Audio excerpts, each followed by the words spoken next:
Hey guys, how's it going? Good. How are you? Good. Hey, Modern. Good. Thanks for having me back on here. It's a pleasure. I'm actually on here today with one of my partners so that we can give you guys as much insight as possible. Perfect. How you doing, Modern's partner?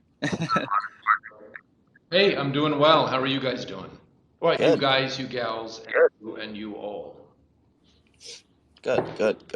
Do you guys want to wait another minute or two, see if we can get more people in here, or do you just want to go ahead and dive in?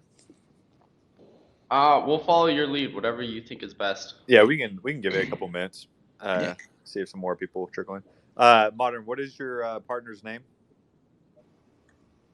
Modern two. Yeah. Modern too. Okay, we'll just say all right. We'll just say Modern 2, Modern 1. Yeah. It would be difficult to say modern and mini modern because modern two's a little bit larger. That's funny. Honestly, we have a pretty good crowd, and it is a morning, so people are at work. So, Modern, what are ESGs and SDGs, and how did they come to be? So, Or either Modern, I whoever wants can to give take it. so Yeah, we'll just this bounce is back and forth here. We'll chime in as needed on our end, but here's modern two. ESG stands for environmental, social, and governance. I'll come back to that in a moment. Environmental, social, and governance. SDG stands for Sustainable Development Goals. Both of these are reporting frameworks that are relevant to the United Nations system. And both of these are reporting frameworks that have been put in place for the purpose of improving environmental sustainability. And now with the SDGs, specifically looking at ways to take climate action, which becomes more and more urgent. From a historical perspective, ESG is older. ESG is environmental social governance. It was created when Kofi Annan in the early 2000s was Secretary General of the UN. The current secretary is Antonio Guterres. And under Ban Ki-moon and Antonio Guterres, the SDGs, Sustainable Development Goals, were launched in December 2015 at the Paris Climate Summit in parallel with the Paris Climate Agreement. And the ESGs had been launched back in 2002, 2003 by Kofi Annan, by the Bush administration, and by a number of other actors as a way to get corporations to measure things that could be damaging to environment, to society, or to overall governance, and then correct those things. And the problem in the general sense with ESG and SDG is quite simple. How do you know someone actually is doing what they say they're doing? Hey, I'm better for the environment. Really? How do we know? Well, I say so. That's called self-reporting. And if you're an NGO, an activist, someone who cares about the environment or about social issues or other issues related to climate, self-reporting doesn't cut it because it's too easy for corporations just to say, hey, we're green. Really? Why? I'm wearing a green shirt. I'm green. Well, that has no validity, no meaning. We now have to measure green independently. We have to measure environmental, social, and governance factors independently. And we have to measure the 17 sustainable development goals independently and report those in ways to the financial community and to shareholders. And last comment, these are no longer going to be arbitrary or voluntary frameworks. These are becoming mandatory frameworks, and you can see that even in some of the statements recently made by the Securities and Exchange Commission in the US since January 2021. And in some cases, even in the crypto community, there was recently a crypto event. And at that crypto event about 2 weeks ago, that was an event that was in Switzerland, one of the chairpersons for the SEC talked about ESG, and one of the key people for the World Economic Forum Also specifically talked about crypto, blockchain, and the emerging role of ESG reporting on those basic framework guidelines of blockchain and what the role of crypto could be in that. That's super interesting. So I kind of have a question just going off of that. So the ESGs are holding the big players accountable, basically. So if they don't play by the rules, they'll no longer have a role in the global economy. Is that correct? The hope would be, and this is the current problem and opportunity, the hope would be that companies would see the value in valuing nature. So does nature have a value? That's environment. Does social have a value? Hey, you just dumped a whole bunch of crap, literally garbage or whatever else in my front yard. Does social have a value? And does governance have a value? In the most basic senses, these three words mean, from an environmental standpoint, are you dumping raw sewage or chemical waste into a public river? If you are, stop doing that. Okay, we stopped doing it. How do we know? Well, we need to measure and find out. On a social basis, you could even see what happened to Smithfield, the company that produces pork products in America. They've had 6 consecutive lawsuits since April 2019 because of all the ways they use untreated manure and spray it up in the air and it lands on people's houses, and the odor and the pathogens and other parts are increasingly dangerous, not just a nuisance for the neighbors. So the neighbors have successfully won 6 jury trials since April 2019. That's public information. That's not private information. On the government side, or rather the governance side, how come only men are on corporate boards? You know what? Why aren't there more women on corporate boards? Or why isn't there more now, in this case, more broad diversity on boards? So ESG has been around for 20 years. The opportunity has been to let companies do it voluntarily. And guess what? Companies don't want to do it voluntarily. And the reason they don't want to do that is they see most of these impacts as external to their financial activities. So it doesn't matter if I pollute water, it's not my water, not my river, not my problem. But it is my chemicals, and I'm going to make a product that's really valuable, but I'm not going to account for having a better filter on the relay pipe going towards a water system, and I'm certainly not going to clean up the river. I wouldn't make as much money if I did that. Those things are called externalities. And I guess the simplest way to summarize this is externalities are being internalized, and those externalities that are being internalized will go on corporate balance sheets, and they will be incorporated into the cost of capital for companies. So I know Modern One has some ideas here that we've been talking about, but the opportunity within perhaps blockchain, perhaps within the Chainlink community specifically, is not only holding a company accountable in some auditable way, but actually opening up that space of auditability, of validation of steps taken, and then demonstrating that on a blockchain, but also not only demonstrating a static instance of some form of corporate responsibility, but making it an automated decision step where your cost of capital could go up or down because of an environmental improvement you have made, or your cost of capital could be significantly impaired because of an ongoing abuse of the environment, or of a social instance, or of a corporate governance issue. You actively discriminate against a certain protected class of people, or of race, or of color. And in this case, what the G7 said about 3 weeks ago, the G7 ministers met in London on June 5th of this month.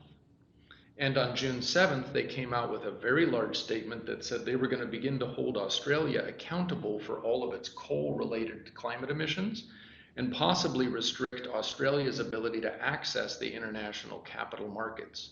That's also public information. Anyone can look that up. You can look up G7 Australia and capital markets and discover that some very interesting things are going on at a very high level within what's known as monetary policy, fiscal policy, and the ways in which finance is being re-architected worldwide to take in these environmental and climate externalities.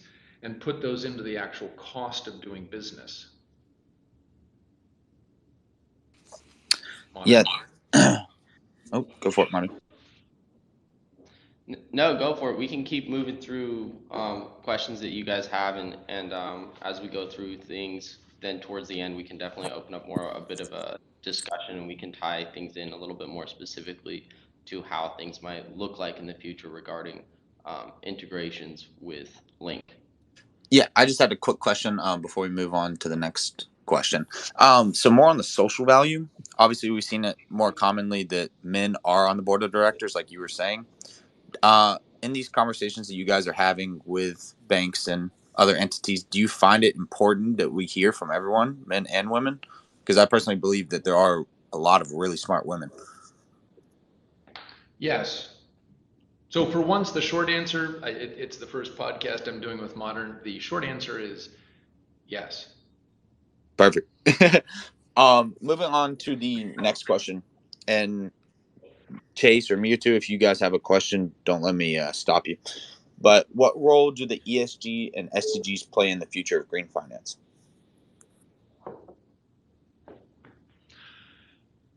The main role they're playing right now is that the SEC, again, the Securities and Exchange Commission, is putting in place a framework where it will be required that publicly traded companies. So the Securities and Exchange Commission was put in place in the early 1930s during the Great Depression in the US as a means by which the United States government could better regulate the reporting, the types of reporting, the data reported, and the information available about companies for investors, for financiers, for institutions that worked with one another. So the SEC's role has been, since 1931-32, to provide as much information on a regulatory compliance basis as possible that would be relevant on a monthly, quarterly, and annual basis for investors to make decisions. The purpose of that information is to make decisions about solid companies that would be good investments that would prevent what had happened in October 1929, which was the collapse of many aspects of bad financing of bad companies, some of which weren't even really real. They were just schemes to sort of pump and dump. That was a phrase from that time. You could inflate a stock and then dump it as it was cresting at a higher valuation. So the SEC's goal is to now incorporate the kinds of data that would reflect what is your environmental footprint, what is your social footprint, and what is your governance footprint? What does your board look like? Governance. What is your societal impact? Hey, we actively just drop trash off in people's yards. I mean, not many people do that, but that's an aspect, and then that would damage the public health of a community. And environmentally, hey, we just burn coal like there's no tomorrow, because if we keep burning coal like there's no tomorrow, there won't be a tomorrow. So how do we take that kind of information, which companies have worked very hard to not have to report on? That's why they're known as externalities. How do we internalize those externalities, and then how do we format that information so that investors actually know what it means? That is the big challenge right now. What is a standard format for that kind of information? From the SDG standpoint, the SDGs are in many ways an upgrade of the ESGs. The SDGs are the Sustainable Development Goals. They were put forward by the UN again in parallel to, at the Paris Climate Agreement, December 2015, to the Paris Climate Accord, which almost everybody signed. The US did sign it. The US subsequently, a few years later, unsigned it. But now, as of January 2021, the US has re-signed it, so to speak, and they're back in. But the Sustainable Development Goals, for any data scientists who might be listening to this podcast, lessons learned on ESGs. Self-reporting doesn't work, and even having, with the best of intentions, NGOs or environmental auditing firms trying to help on a third-party basis, we have to have a much better framework. So when you dig into the SDGs, you discover there are 17 goals. Each one has its own color. There's a little sort of multicolored rainbow pin that a lot of people will wear. I have one that was given to me by the Secretary General. I'm currently not wearing it, but I could wear it on the next podcast, but that won't really help since we're not visible. In this case, there are 169 targets that are data targets, that are hard codable data targets underneath those 17 goals. So 17 goals have 169 targets. And within those targets, there are an additional 232 indicators. So you have this pyramid of ways to link things together. And those are going to be a much better framework for building out how we manage the data flows of actual impacts. So SDG 13, Sustainable Development Goal 13, is about climate. What's your impact on climate? Sustainable Development Goal number 6 is about your impact on water. You know, how are you impacting as a company the fresh water availability for use by civilization as we know it in the developed world that's linked to technology and the ways of sharing data that we have today. You know, SDG 15 is about our life on land. Well, what is your impact on life on land? So if you're a farming company, are you killing everything by having so much pesticide, herbicide, insecticide, fungicide, any other aside that you're spraying on your fields? Although that does provide some form of crop protection, it's also depleting biodiversity. So what is your effect on biodiversity? Turns out nature is more complicated than we may have ever realized. It's not just about simple inputs and outputs. It's about an entire set of ecosystems, plural, that interact with each other. So for SDG 15, for SDG 14, which is about life underwater, how do all of those things interact? So for data scientists out there, huge opportunity in case anybody wants to actually work for a company, helping corporates moving forward to navigate through 17 goals, 169 targets, and 232 indicators in legally binding ways such that the cost of capital could go up or down. And there are already some examples of this. And such that balance sheets could be improved. Balance sheets are the primary vehicle which is reported on an annual basis in corporate filings if you're a publicly traded company. On the strength of your balance sheet, you can also introduce financial instruments, you can create structured products, you can change the flow and activities of your corporate cash flows, depending on how good your balance sheet is. And at least in the EU, which is of all the markets that Modern and I follow, the EU is one of them, and the EU has already put this in place in a number of ways. That's public information. You can look at April 22nd, 2021 and May 12th, 2021. You can also look at June 2019 at the overall EU taxonomy. Again, people who like words, who like data, and who like connecting things in a very secure way. June 2019, the initial release of the technical expert group for the EU taxonomy laid out 700 pages later all the ways we're going to do sustainable finance and how we're going to account for that in an accounting sense, how we're going to report that in a data flow and information sense. And then at Davos 2020, when we could still have Davos events in Davos, the COVID had not yet fully hit until March 2020. So the January 2020 Davos event, there was a big event around the Refinitiv group. Refinitiv is a data, investor data management group. It's the old Thomson Reuters. And Refinitiv is now a competitor to Bloomberg. And they even have a little modestly interesting 20-minute or so documentary you can watch online about what Refinitiv is going to do in terms of all of these data sets. So in this case, I go over to Modern now, we're back to you guys, but you keep hearing us say data, data, data. You keep hearing us say things around these frameworks. I know it's a bit of an alphabet soup: ESG, environmental social governance, Sustainable Development Goals, SDGs, you know, with the SEC, the whole notion of the Securities and Exchange Commission. There are a lot of acronyms, but the fundamental thing to come out of this is once we have valid data, how do we make that data certain and secure so that investor decisions can be built upon it, but also so that we know the environment, the social, the climate are actually being addressed in real time, not as some historical event, but how do we put that together in a way that there can be real-time reporting? Because There are some things happening. Modern and I were a few weeks ago up in places where things are happening faster than anyone realizes on a negative environmental trajectory. We got to go. We got to go, go, go. Yeah, that's actually a really good point, because not a lot of people will take our environmental standpoint or situation serious. And it really comes down to the fact is, if we don't do anything, say with the oceans or the soil irrigation in the US, I know the soil is absolutely depleted. Um, we eat that food, and it directly, correlates with how we feel and how we are as humans. So really, there should be more people collectively wanting to change this, because I mean, we've just been polluting the earth forever. Not forever, past 100 years, past 200 years. But Yeah. did you have a yeah? Yeah. I just wanted to, Modern 2 had kind of hit on this with the capital market exclusion with Australia around the coal.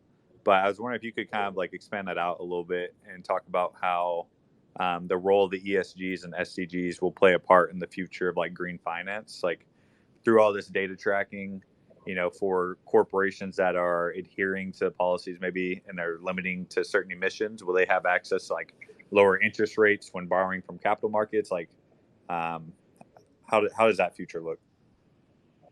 So the short answer is yes. The longer answer, because you asked a yes no question and you asked a how does it work question. So another public example, I know there's a number of people here on the podcast, so I'm trying to reference public things that people could look up. I tend to repeat in ways that I hope people can follow and then look it up as they're online or as they're listening.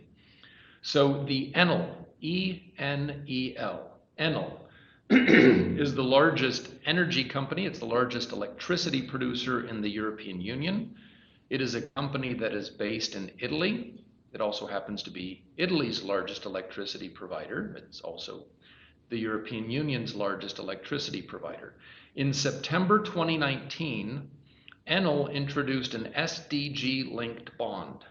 And the SDG linked bond set forward a couple of things in the covenants in the bond. So when you issue a bond, you are reorganizing the debt structure of your company. You are going into the public markets and you are borrowing money according to certain conditions.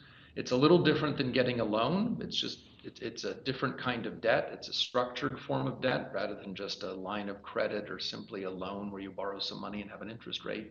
You are going into the markets and asking people to invest in your debt. That's the purpose of a bond. And in this case, they did three things that were highly interesting, and in one case specifically very controversial. So the interesting thing they did, number one, they worked with 7 global banks. One of them, I think, was a Canadian bank. I think it was Royal Bank of Canada. The other 6 were all US banks on Wall Street. And they did this even though they were a European Union company, because the European banks were initially a bit nervous about this structure. I say that on purpose because 2 months later, the European banks were screaming for a second bond issuance. So what was the bond they issued? They issued an SDG linked bond. They selected a couple of the goals. Those are those 17 goals. They also then selected a couple of indicators and targets where they could say by a certain date, because you borrow money for a period of time with a bond, maybe 5 years, maybe 10 years, maybe more.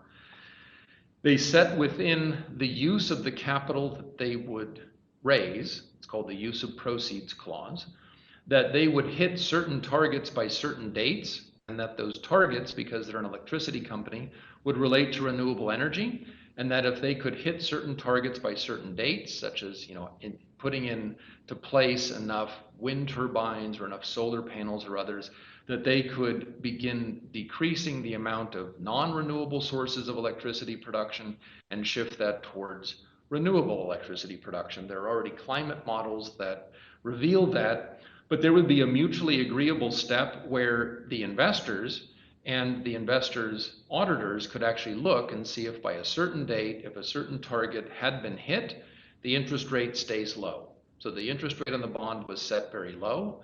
If they don't hit the target, and targets are not easy to hit, then they would have their interest rate go up by 25 basis points, that's 0.25%, for each time they didn't hit a target. Now that was interesting because from a green finance standpoint, green finance currently only makes up about overall maybe 3% to 3.5% of the global bond market, which is a multi-trillion US dollar, multi-trillion euro annual market.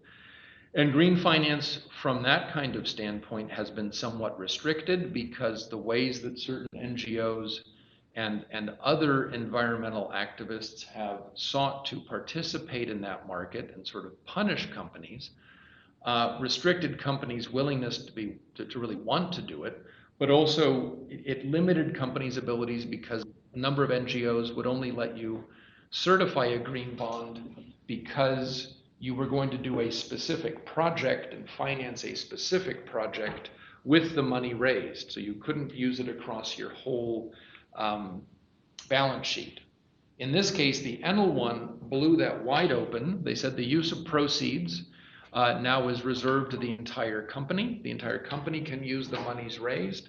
The interest rate uptick, or the ratchet clause for the step-up clause on the interest rate increase, which is set against dates and times for targets reached, they could use the money however they wanted during the time and length and duration of the bond, as long as they hit the targets. That offering, I think, if I remember correctly, it's not in front of me, was either 6 times or 8 times oversubscribed. When you're issuing a bond, it's called a subscription. You issue the bond, you have investor demand, and they were 6 to 8 times oversubscribed. Europe went nuts. The UN went nuts. I say that in a positive sense of nuts, because I'm coming to the UN step, which happened in December 2019 as a result. A second issuance was demanded by the European markets to be denominated in euros. That happened at sort of end of October, early November 2019. That was again oversubscribed, I think maybe 4 to 6 times oversubscribed, which means there's not enough bond to sell to people. And in December 2019, Antonio Guterres realized, oh my gosh, you've linked in a hard way, hard meaning there are hard facts, there's hard dates, hard targets, and hard ratchets, that the interest rate will go up if you don't hit it on date and time and target, that he asked the UN Global Compact, which is the UN's business community. It has about 11,000 global companies involved in it. That's called the UNGC, UN Global Compact. In December 2019, again pre-COVID, Antonio Guterres asked all the CFOs, chief financial officers, of all roughly 11,000, that's a round number, Global Compact companies which have signed up to the UN's ambitions to be sustainable, learn what Enel did and do it yourselves. So since then, in December 2020, a year later, the largest oil and gas company in Italy, called Eni, E-N-I, they also issued a bond that was SDG linked. And subsequent to that, in the last 3 to 4 months, a number of other global corporates have also started issuing those. So people could say, but that's just a fancier way of doing greenwashing. Greenwashing is when you say you're green, but there's no way to really know if you are or aren't. I would suggest these have been very, very interesting financial instruments. They have caused a bit of an earthquake in the global capital markets, and they are binding targets in the bond covenants, in the terms and conditions of the bond, and in the ratchets, meaning the step ups and step downs of the interest rate. The piece that could be missing, I defer to Modern, could be that how do we make those kinds of commitments on the bonds, which are typically corporate bonds issued in public or private markets, but which are then restricted only to the bond issuer and then the bond subscribers? How do we make some of those things public in a way that we can also see that companies are trying to improve things? And I think that's a place where Chainlink, where Oracle networks, where nodes could really come in, but there I defer to Modern One.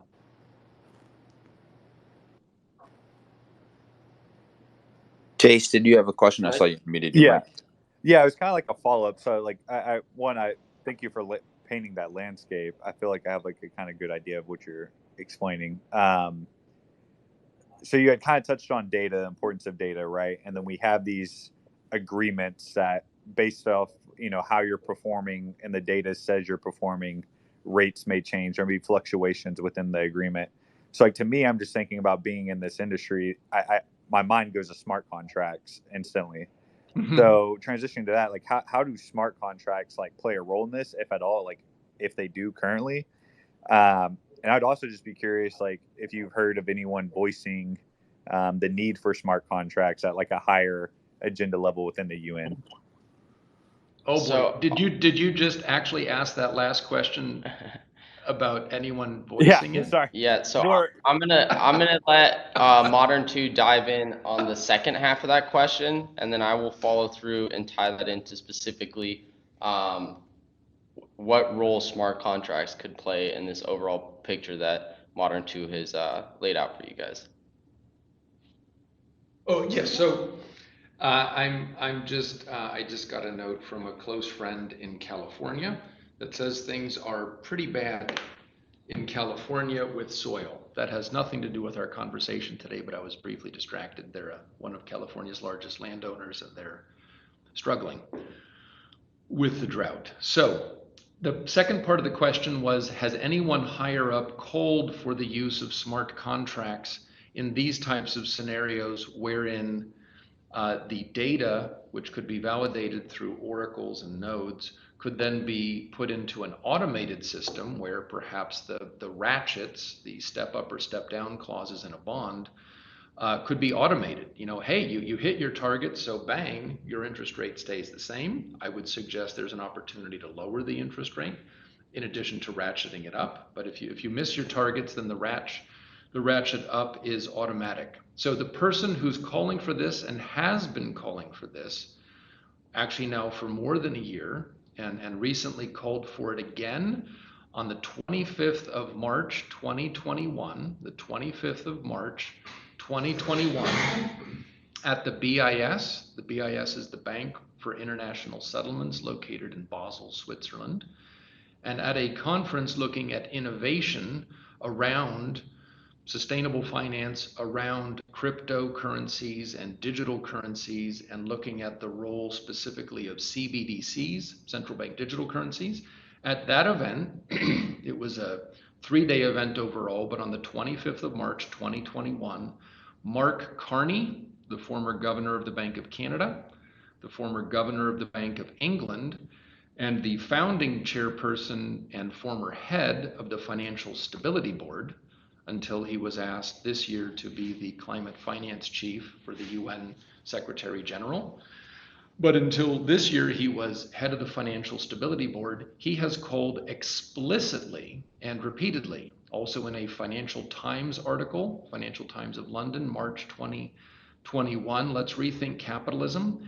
And in rethinking capitalism towards stakeholder capitalism, we need to put smart contracts in the center of the global financial architecture, from source to point of sale. And then on 25th of March 2021, you can see that online.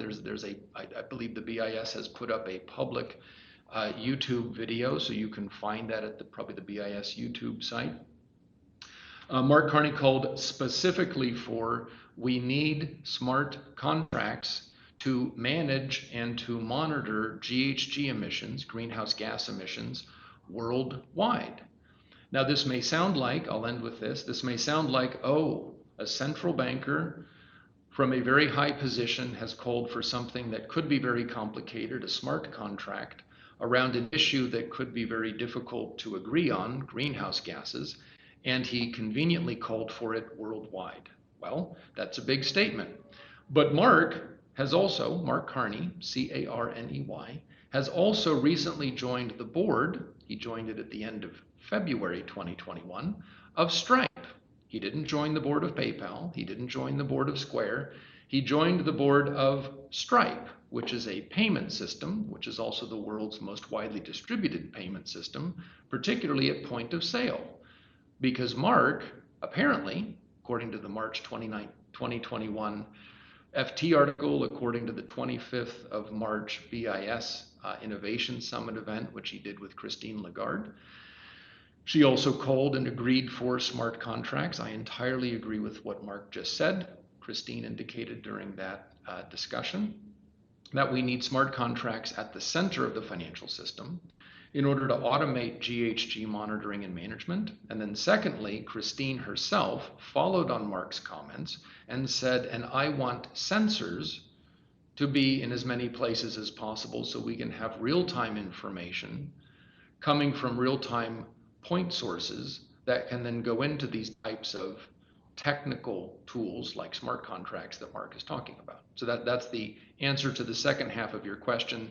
Some high-level people, Mark Carney, former governor of the Bank of Canada, former governor of the Bank of England, former founding chairman of the Financial Stability Board and the UN finance chief currently for climate finance, and Christine Lagarde, the current chairwoman and president of the European Central Bank, second only to the US Federal Reserve in terms of its power and scope as a central bank entity, has called for sensors and agrees with Mark on smart contracts. Yeah, so some high-level people calling for some high-level actions. So who's supported the? Oh, yeah, my bad, Martin. I totally cut you off. Go for it. No, you're good. I was just going to kind of elaborate a little bit more on the first half of Chase's question. So it's quite apparent that smart contracts are being called for from the highest levels, as well as from interesting internet communities like the Link Marines. So what might that look like? So smart contracts, I think they're fascinating. I think that lots of people globally, from the biggest organizations, banks, corporations, etc., all really like and are attracted to smart contracts. Now, on a more technical side, your smart contract is only good and valid and can be used properly depending on the data. So it's very critical that that data is verified, authenticated, and is done so in a decentralized system. So essentially, there's a lot of Oracle networks out there. I think that Chainlink has already stepped into the room that a lot of other projects are trying to get their foot in the door. I think it's very safe to say that Chainlink's Oracle network is the Oracle standard for the globe. So you can start to connect the dots and see that as there's a larger demand for smart contracts globally, there's also going to be a huge demand for clean and verified and authenticated data, which can only be done through a decentralized Oracle network. And Chainlink has by far positioned itself to lead that globally. You can also see some very large steps in terms of announcements and things for the public with what's been going on with Swift recently, as well as some announcements, not specific to Chainlink, but more so for the CBDCs from the BIS.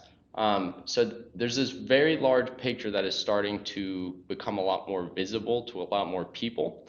Do you want me to get in a little bit more to the specifics of how Chainlink / smart contracts / sensors might be implemented in the future, or is this a good enough kind of answer? Because that would be awesome if you could expand into that. Yeah, I agree. Yeah. So essentially here, if you have Christine Lagarde calling for sensors everywhere specific to GHG emissions, that means that you have an opportunity here to eliminate, which Modern 2 was describing, this problem of self-reporting. So if we put sensors, let's just say here as an example, right? This is just a theoretical example, but if we have a very large farm or a dairy farm, these release a lot of emissions, which are proven to be very harsh on the environment. So in the self-reporting aspect, you could literally have a guy walking around with a paper clip and a pencil saying, oh yeah, these are my emissions today because I say so, and I'm green because my shirt's green. Now, sensors allow for the ability to take the guy in the green shirt and throw him away. We don't need him anymore. So these sensors now can pull data in live time and accurately track the emissions from whatever type of farm or agribusiness you're talking about.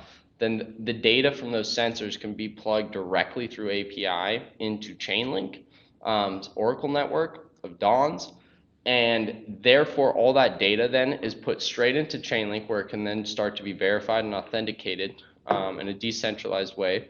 And through that step right there, you've just eliminated self-reporting. So now you have no human interaction. It's sensors feeding in live time data straight into Chainlink. And then once it's in Chainlink and it's verified and it's there, you have numerous different organizations, banks, institutions, science organizations, universities. I mean, the list goes on. It would take me an hour to explain everyone, who then can call that data and start to be able to actually pull that data. And that's only done through Chainlink. There's a few other projects that, yeah, sure, it's possible that they could be done. Some organizations or farms, et cetera, might be using more than one Oracle network, but that's the specific to Chainlink. Then once that data is in Chainlink's Oracle network, it also then allows for the ability for a lot of automation. So then you can actually not just have people pulling that data and requesting it because they need to see it, but then that data can directly be used to trigger smart contracts. So for an example, if there's a farm that is trying to prove its SDG alignment and that it's within a certain amount of emissions, whether that's on a monthly basis or quarterly, etc., that data can be fed through Chainlink, given to a bank that's calling for that, or whatever the financing organization is behind the farm. And if they are aligned with the SDGs and are within the guidelines, to say for lack of better words, that can automatically trigger a smart contract, which can then in return lower the interest rate for that bank or for that farm. And the other hand, if they are, being a bad guy, so to say, then that interest rate can automatically trigger a smart contract, which would actually increase their interest and act more of a penalty. And then you can basically copy and paste that little design that I just explained, and you can apply that to numerous different markets and industries. And on the flip side as well, the farms, if they installed these sensors, they would then be producing data that could be monetized through Chainlink. Is that right as well? Yes, that is correct. So there's that financial incentive from their side to kind of get involved in this as well. Absolutely, and especially through supply chains and things, the Link token allows for lots of opportunity for different companies, fintechs, etc., to be able to put together multi-levels of value on top of this entire system we're talking about, which is specific to the Link token. So there's a lot of monetization as well as value creation to be done through Link.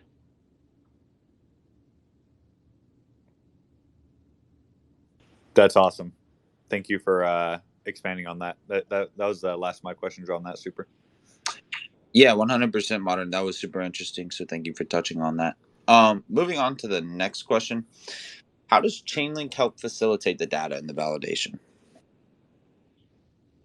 So I guess I kind of just explained that a little bit vaguely and I brushed through it quickly, but essentially, it's the most important thing here is that if smart contracts, and especially tying smart contracts into a system of reporting for financial organizations or institutions, I couldn't emphasize it enough that the data needs to be good, pure, clean, and verified data, to try to avoid something like what happened in 2008 with the housing market, where, at the core of what caused that was there was a lot of lying, or in other words, self-reporting done, which created this huge bubble. So what we want to avoid with green finance, and if green finance is going to, eventually be one of the leading finance markets, is that you need to make sure that we prevent a bubble from occurring.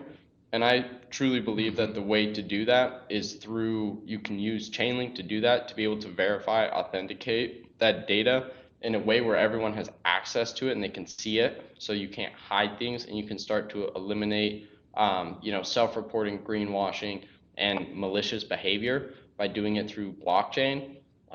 And so I think that it's very, very important to have a technology like Chainlink where you can actually then count on the data and not just hope that it's right, but actually know that it is right.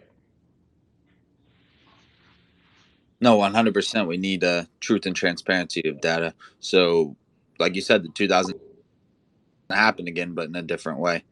How could green bonds and SDG linked bonds benefit from smart contracts and blockchain as a whole? Well, I think I might jump off script here, which I'm unfortunately, it's one of my character traits. I will briefly jump to an aspect of the housing crisis that may actually come into then the green bonds and SDG linked bonds questions. And that is, we had three basic problems when you look at the housing market scenario from 2008. We had a government-sponsored program, which was the Housing Market Promotion Program under the Bush administration during his first term. And for the first couple of years, it actually went pretty well. It was built on the whole notion of mortgage-backed securities, of the ability to bundle mortgages together, which had already been created, back in the late 60s and early 70s as a financial mechanism as part of the ABS market, the asset-backed securities market. But we had two things that I think weren't immediately noticed. We had an inability to check and validate who was actually getting a mortgage. That market got more and more easy to manipulate and to rig. So you had lots of people getting lots of mortgages, possibly more than one per person, for possibly more than one property, which weren't even primary residences. Because the original notion of the concept of the mortgage-backed security industry was that people were buying their primary residence. People were then going to stay in their primary residence and continue paying their 15, 20, 30-year mortgage, and that provided rock solid stability. The whole notion of mortgages can't fail because it's a person's house. Who fails when they're putting their house at risk? Well, the problem became lying. Pretty difficult to check for lying when you don't have a system in place to check for it. So we had lies entering the system. We had bundling occurring at a scale that we'd never seen before, and it was expanding because it was a very profitable market. So we had a new structured product, bundling, and the bundling became bundled up with and embedded by lies. And then we had a third thing, which I think is where Chainlink could play an incredibly important role, particularly with regard to environmental resilience, with carbon sequestration, with climate change, with emissions management. So again, let's go back so that I don't lose people.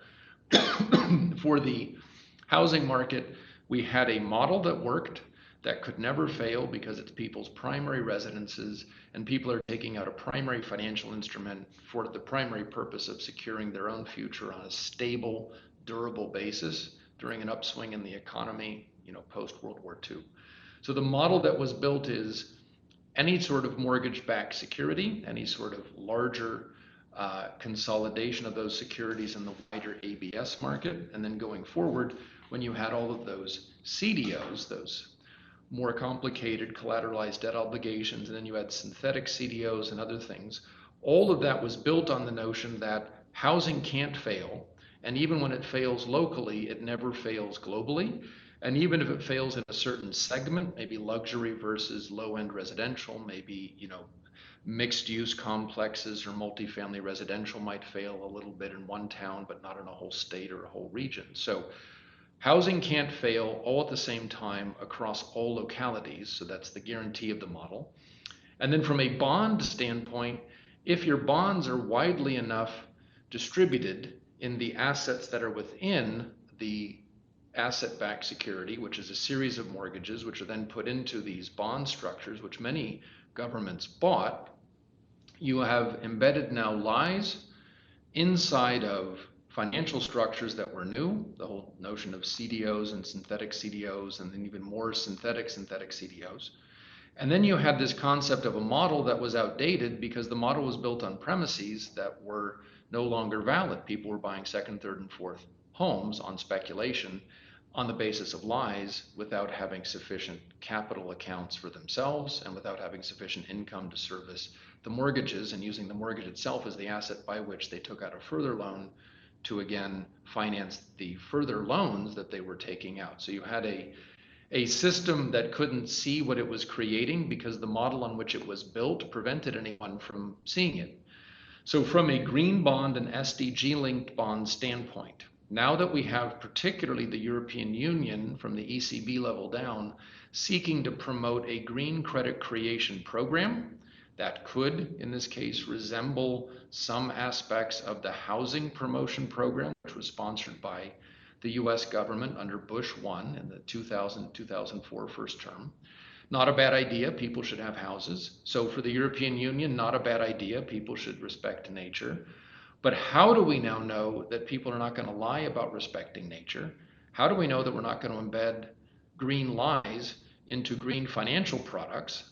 And the European Central Bank has indicated that they are willing to provide preferential terms to commercial banks within the European Union that would help promote a green credit creation program where they could even bring some of those bundled loans off the books of banks onto the ECB's balance sheet in order to further enable banks to satisfy their regulatory requirements for risk capital, but then continue to make green loans. So if we start making lots of loans that are supposedly green, whether they are green loans directly or some form of sustainable development goal linked financial product, which ultimately the purpose of that is basically green.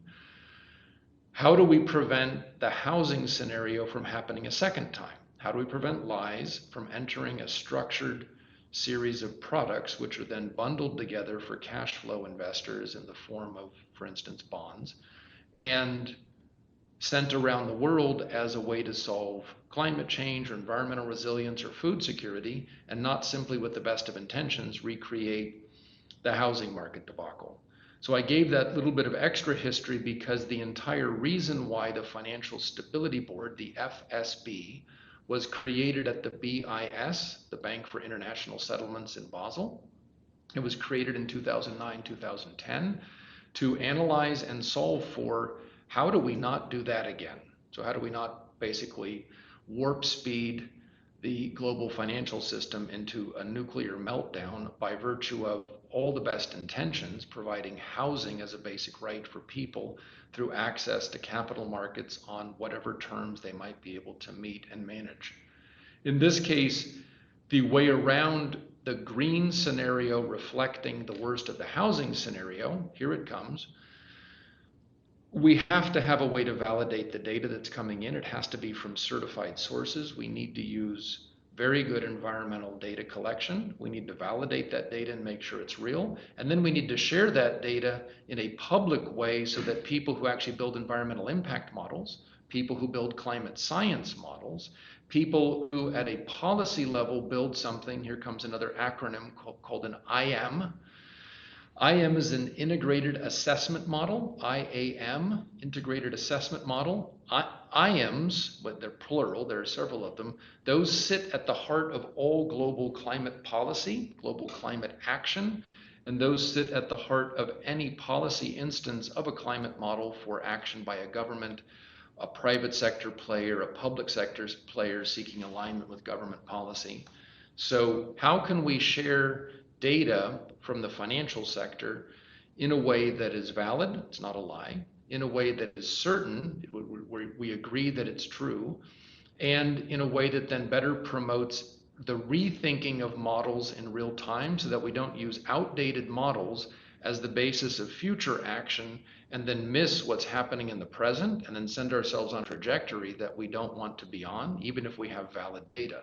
So I think the ability of Chainlink to do reporting out to a number of entities, not simply financial entities, and the ability of blockchain to hold that accurate, durable, tamper-proof ledger where people can build on that, that's where we can have finance integrating with climate science, integrating with policymakers, looking then in real time, or at least close to real time, maybe weekly, maybe monthly, maybe quarterly, rather than historically, every decade, at how we rethink the emissions management models. It turns out atmospheric science is more complex than we anticipated. Turns out climate change is more than just CO2. It's also CH4, which is methane. It's also N2O, nitrous oxide. It's also particulate matter, which is PM1, PM2.5, PM10. The glue that puts particulate matter together, which when it blows up into the atmosphere from various point sources, it meets with ammonia, which is NH3, and that can end up forming dark particles that land on, for instance, very bright white sheets of snow and ice that then melt faster because they're now covered in tiny little flecks of dark gray or dark black. And so how do we get these dynamic feedbacks to go into our models so that we have not only real-time reporting for financial system validation of actual green steps that then could be incentives for the companies to act better and for investors to invest better, but also a tamper-proof means by which citizens can know things are actually happening, and for active citizens, again, any data scientists on the call, to actually think of new ways of combining that data, because even though some people might have climate science degrees or make climate models, we absolutely need the next generation who are much more digital natives looking at the best ways to use that in real time. You see Mark Carney, with the best of intentions, join the board of Stripe. I think the founders, when you add them together, are still younger than Mark. And Mark is doing that because he wants to see how he can make a difference. Mark has kids. For their future by carrying GHG reporting out to point of sale and back to source point in the supply chain, whether it's a dairy supply chain or an energy supply chain or an automotive supply chain or maybe a bread or cheese supply chain. How do we do that? So that's where I think smart contracts play a fundamental role. The aggregation, consolidation, reporting, and dissemination in a tamper-proof way of data that we need to expand for use beyond simply 10Ks or other types of instruments the SEC might want for quarterly and annual filings, but really bring that into a format where I guess people that attend this podcast could actually use it in their own models. Why not? Sorry for the long answer. That was a bit long. I apologize. No, that was awesome. Have you guys thought through around preventing people from tampering with sensors, or do you guys envision the sensors being inspected on a regular basis? Because I could definitely see bad actors trying to manipulate the data that's coming through those. Yeah, so I think that as all of this evolves and a lot more starts to really become available to the public, yeah, so I think it's also and always very important to play devil's advocate and put yourself in the other shoes and try to poke holes through things, because if you can, then there's a better way to do it. So it's always important to look at things from both sides, right? So when it comes to sensors, yeah, that's one of the big points that comes up as well. Can people tamper with these? There are a lot of sensors in the world. There's also going to be a bigger demand for sensors. So if anyone plans on making a sensor company, right now is probably the time to do it. But there's a company, it's called Paco, right? Picaro, which makes some really good sensors, which are recognized by a lot of institutions and governments. But it's as simple as this, right? So how, as a weird analogy here, but follow me along this journey. How do we know in the US that restaurants are following the rules and that they're up to, health codes and all these sort of things? Well, occasionally, unexpectedly, someone stops by and they check in to make sure that the restaurant is in fact following the rules. It's as simple as putting together an organization or even private companies, but it's probably better to not have them be private, more so done through government or institutions, which can just suddenly stop by any sort of farm or a water plant or whatever it might be where there's sensors, and give them an unexpected little checkup to make sure that the sensors are where they're supposed to be and they're doing what they're supposed to be doing, and that no one has tampered with them. It's also through, if a sensor is actually feeding the data in live time or close to live time, you also have the ability to possibly catch anyone trying to tamper with the sensor, because you would be able to notice quick changes in the data. Wow, emissions went to 0. Yep. For instance. Exactly. No, that makes a lot of sense. Thanks for answering that.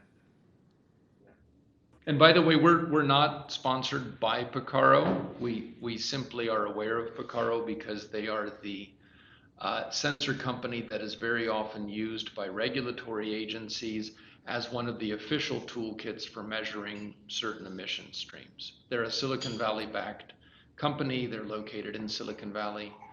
We are not in Silicon Valley. We're not sponsored by Picaro, but great company, very, very interesting sensors. Thank you, Modern 2. Moving on to do you have a question before we move on? Or are you okay? We can move on. All right, cool. Could you go touch on what is green risk? Sure. Green risk is, for those in or from the financial services community, risk is nothing more than the potential to lose value at source in an investment. I mean, I oversimplified that, but anyone who knows, the value at risk concept, that's the basis of what we're referring to there. There is a notion that any investment made carries with it the ability to lose some or all of the cash flow stream or yield off that investment. And there is also the potential to lose all the capital invested in the investment if something goes wrong. Green risk in this case becomes, as we bring externalities, again, remember, most companies try to keep environment, they try to keep climate, they try to keep social impacts off of their balance sheets. We just make a widget. That's the old way that business schools used to talk about it. Whatever that widget does in the world, however the impact was in the making of the widget, that belongs outside the factory. The factory just makes widgets, and please buy a widget from us. We are Widget Co. Well, guess what? That might have been a very narrow view of stockholder capitalism. Stakeholder capitalism means, what's the impact of producing that widget? Where did we source the materials? How did we process the materials? What's the impact of the processing? Is there a waste stream that could become another asset stream? Does asset go into waste by virtue of its creation? And can the waste stream from the creation of an asset go into a new form of asset itself? So one instance there could be, in some cases, I actually recently bought one, I won't say the name. I bought a parka, a type of jacket for wearing in the mountains, that's entirely made of recycled plastic bottles. The fabric is recycled plastic, and the filling of the jacket, the parka, is also 100% recycled bottles. It's a little shiny, but my goal wasn't to buy a fashion item. My goal was to figure out, in view of nature and in view of how polymer chemistry works, when you look at plastic as a structure, nature doesn't have that many ways to get rid of plastic. Nature actually secretly doesn't make plastics. Plastic is a result of synthetic chemistry, very interesting synthetic chemistry, but nature doesn't have an easy way to biodegrade plastic. You can biodegrade leaves in the autumn. You can biodegrade, banana peels in a landfill. You can biodegrade dairy manure in a field, and it becomes a source of nutrients for the next round of crops. But there is really no way to biodegrade plastic. So why not wear a plastic jacket on a recent trip in the mountains? Because what else are we going to do with the recycled bottles? So green risk becomes, very simply, if we internalize externalities onto the balance sheets and into the cost of capital, what is that going to do to balance sheets? What is that going to do to the cost of capital? And then where are the actual economic incentive opportunities, and where could even be the new assets? I could wear the jacket to the next podcast. That won't help since we're not visual, but I could at least have modern number one here look at the jacket and go, wow, it's plastic. That's actually super interesting. You'll have to send me the link to that, because now I want to cop one. But yeah, no, that's an interesting point. We will do it.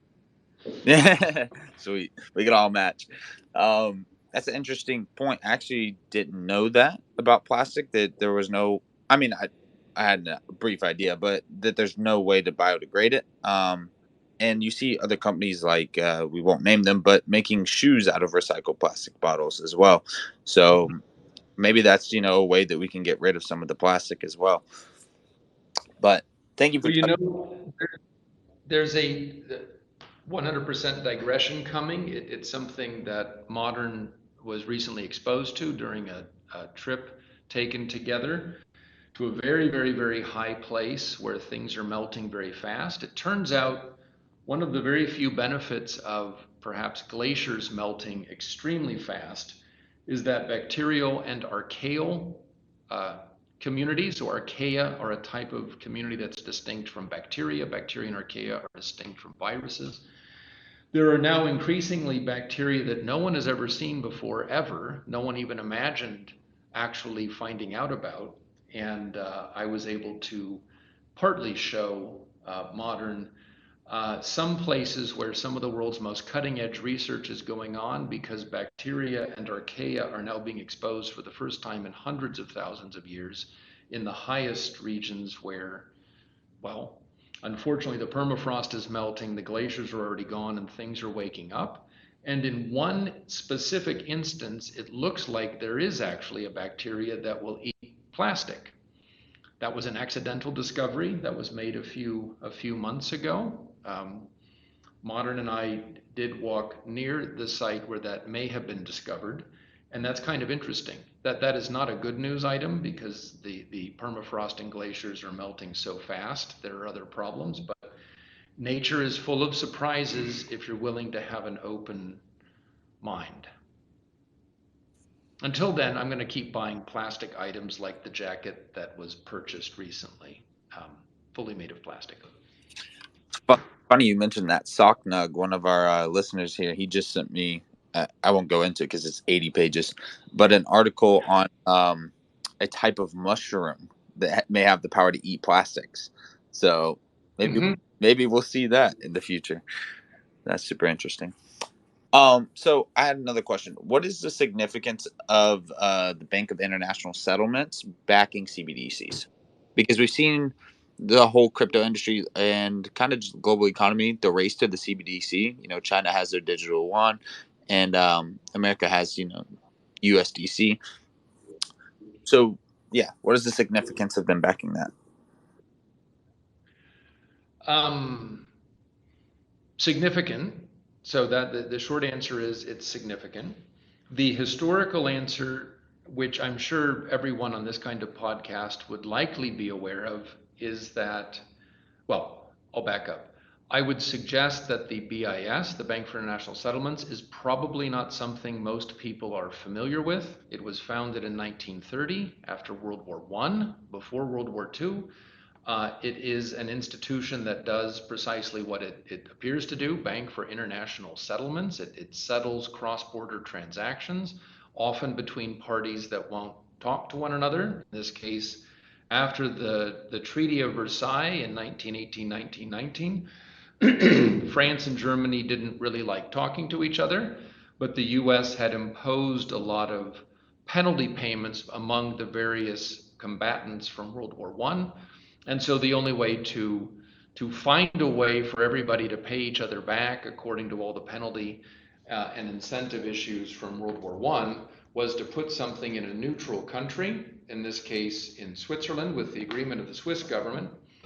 The BIS was put in place to settle payments and reparations between France, between Germany, between the United States and other combatants. So skipping ahead to basically 2018, 2019, the recognition that Bitcoin, this is not an advertisement for Bitcoin, but the inability to see the remarkable structure of blockchain after the initial release of the paper that I'm sure everyone's familiar with, Bitcoin became synonymous with blockchain. It became very difficult to understand the two things as separate from one another.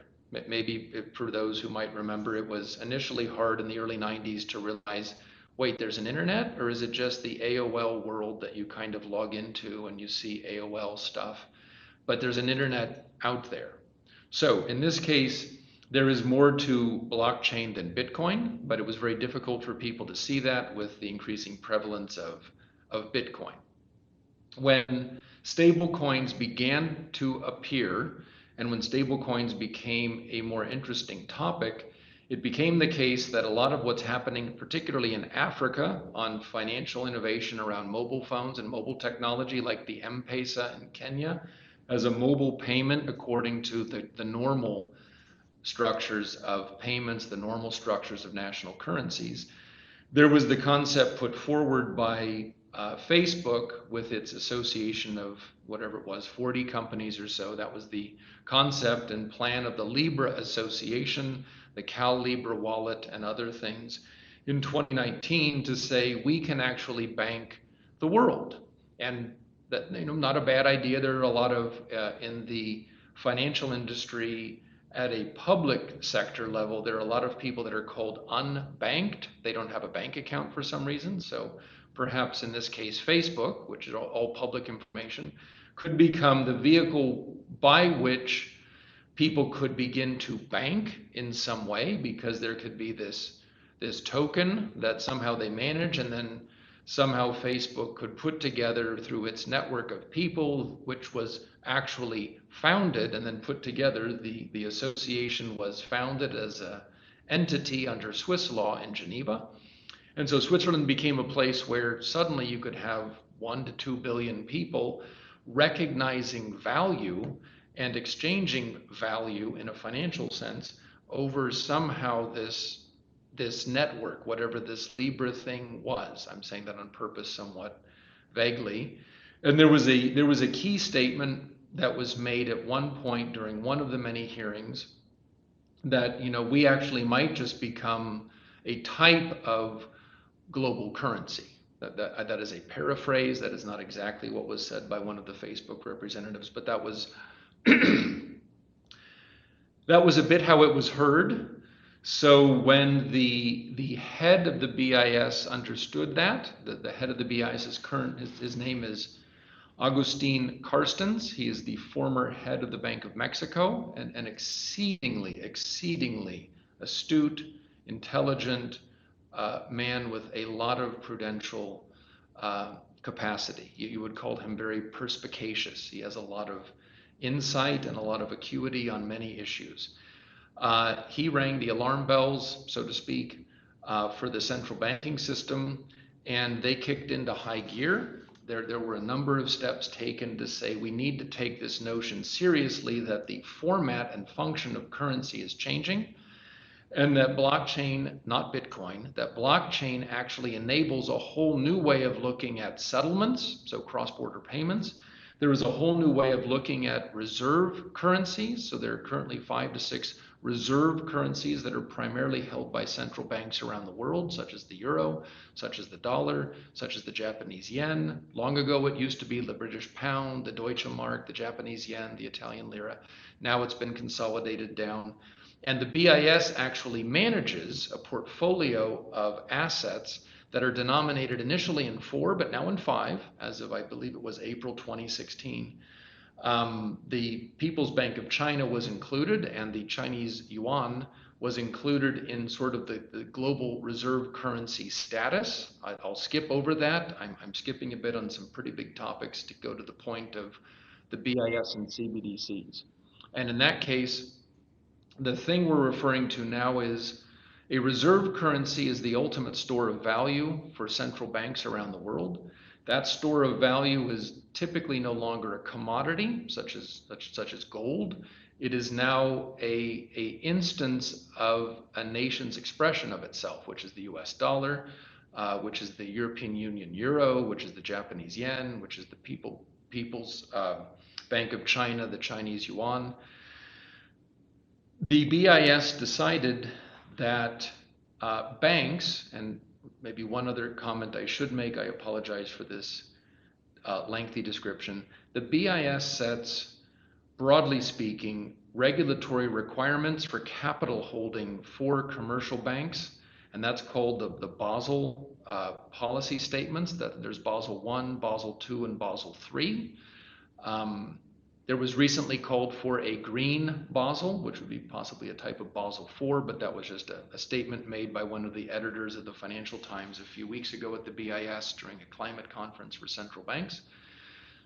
And recently, actually, I think it was last week, Modern One might actually have the date, but I think it was early last week, the BIS issued a statement publicly that the BIS, for reserve capital requirements for banking policy in terms of the risk capital that in a fractional reserve banking system you hold on your books to ensure that you have solvency and to ensure that you have value at risk covered, they said CBDCs could be one form of reserve currency. Now, has that happened yet? It's only been about a week, maybe a little more than a week since that was said. I think certainly China probably jumped on that. I'm not in China. I have no view directly into how the PBOC would handle that, but I'm only suggesting China is so far ahead on the programmable CBDC, the digital yuan, that I'm sure they have already begun to move on that, such that they could begin denominating part of their central bank reserves in central bank digital currencies. Switzerland has a project that looks a little bit at that. That's called Project Helvetia. The US government, the Federal Reserve, is looking at similar projects. Jay Powell, who is the Federal Reserve chairperson, actually is looking for a bottom-up approach in America. But I think I would suggest that Christine Lagarde, the chairwoman of the ECB, European Central Bank, is definitely looking at a more regulatory, top-down perspective. So the simple answer to the question, what is the importance of CBDCs and the BIS? The BIS has just recognized CBDCs as a store of value that is valid for central banks to hold as part of their monetary and fiscal policy.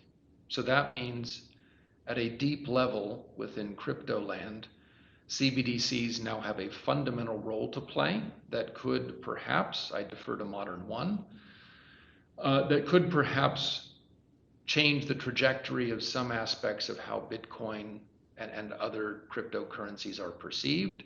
But I think given the uniqueness of Link and the Link token and Chainlink's role in smart contracts, as I think the leader in smart contract formation and operation worldwide, and the call by Mark Carney, who certainly is familiar with the BIS for smart contracts and to be embedded in the global financial and monetary architecture, I think that sets the Link token up as a very interesting player in this world of digital cross-border settlement. And by digital, I mean not that something happens digitally, there's already digital finance, but that something could occur on the basis of cryptocurrencies, or in this case, central bank digital currencies, where Link could play an essential role, perhaps in even some of the settlement mechanisms itself, which may be, over to Modern One, what some people have been following with some of what Chainlink specifically, capital C, has been doing with Swift. Yeah, and I can definitely touch in a little bit on more specifically how Chainlink and the Link token could possibly intertwine with what's going on with the central banks and the announcements from the BIS, as well as kind of give an outline to what I see coming forward through the papers that were recently released over the last week regarding Chainlink and Swift. Does that work for you guys? Should I kind of chop it up into two halves like that? Yeah, absolutely. Yeah. Awesome. So, as Modern 2 described, China is definitely taking the lead here when it comes to CBDCs. It's important to really dig deep into how those are designed and how they work and what the framework is, which ties you to the BSN network, which is openly integrated with Chainlink. So,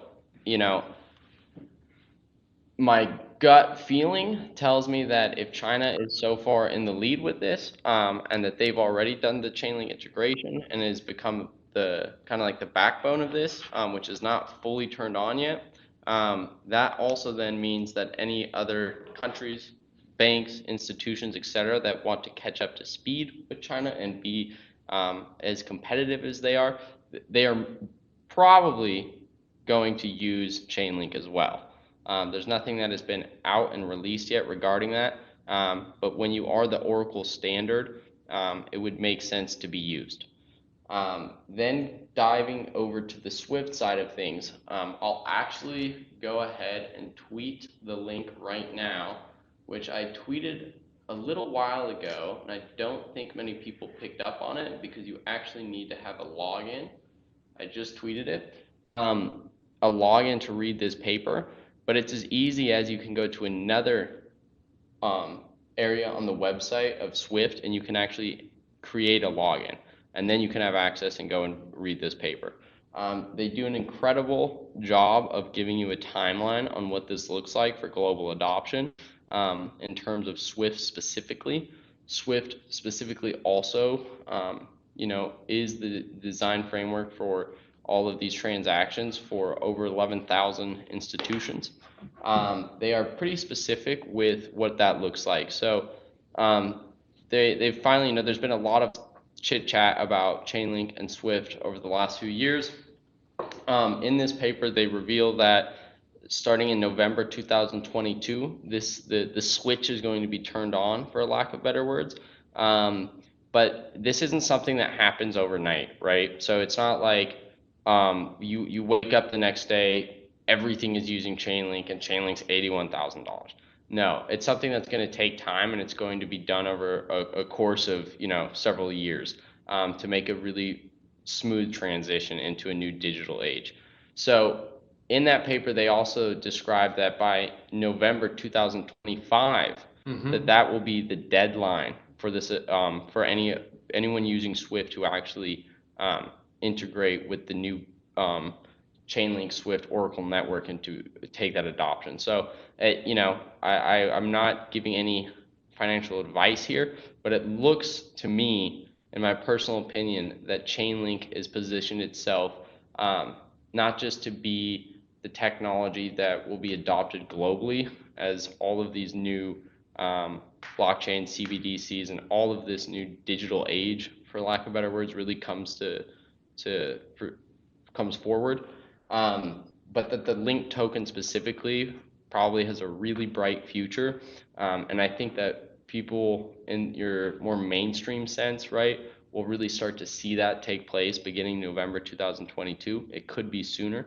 You never know what announcements Chainlink Labs is going to come out and talk about between now and then or afterwards, whatever.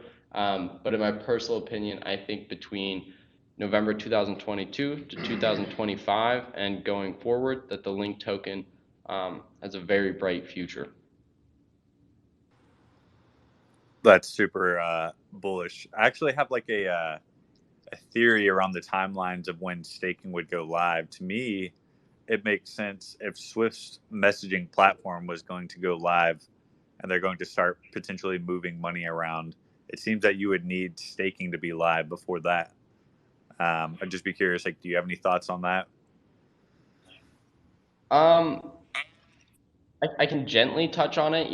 No one knows exactly when staking is going to go live, but currently right now with nodes, until staking goes live, you don't actually need to stake link tokens on the node.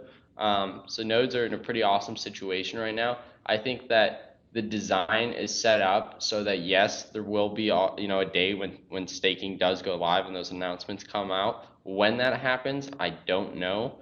But I think that what you are saying makes absolute sense, that for a very large organization like Swift to start to activate their internal system, it might make sense for staking to go live around the same time, but I ultimately do not know. And this is modern too.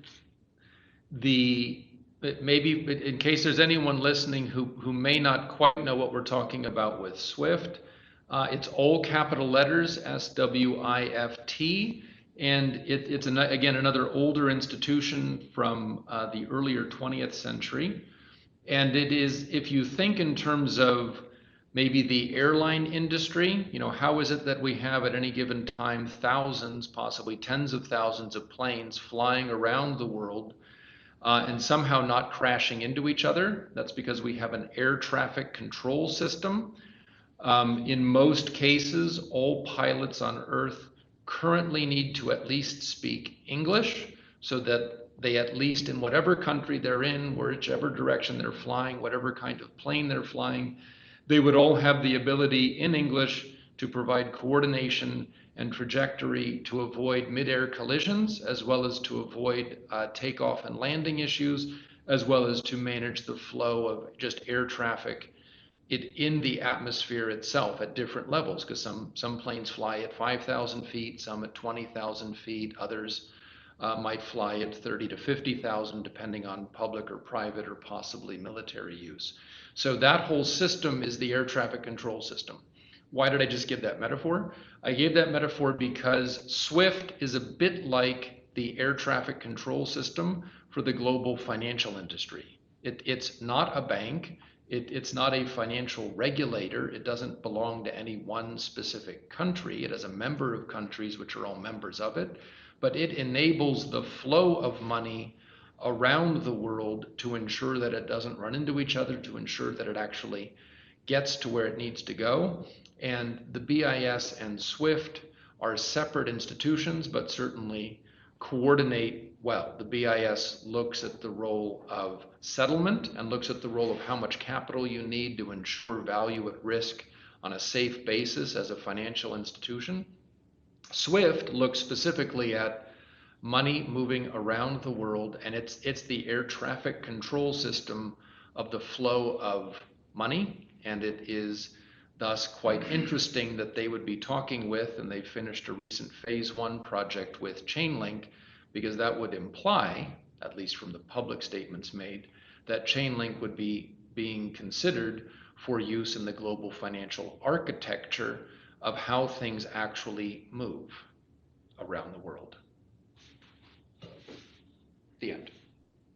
Yeah, that's just super based. Everything that you both have said this whole episode is super based, and we definitely appreciate it.